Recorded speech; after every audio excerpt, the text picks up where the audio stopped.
Step 1. Open the Excel file that contains the datasheet.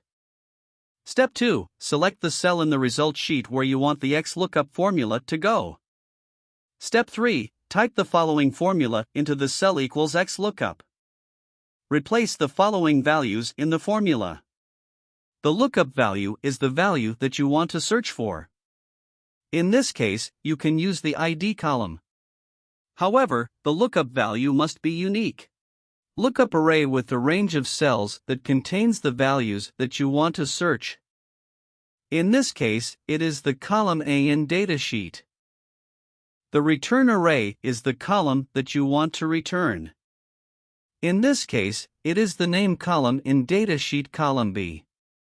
But you can also specify a different column, such as the amount column if you are looking for the amount, country, or phone. Prevent the formula from breaking when you drag the name column.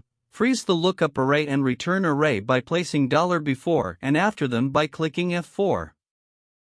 The XLOOKUP formula returns the not applicable or not available error if it cannot find the matching value in the lookup array.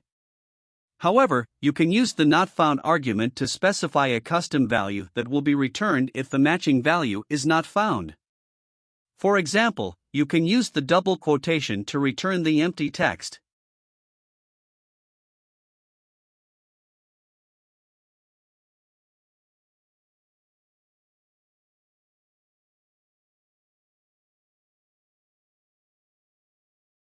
Continue repeating the process for the rest of the table.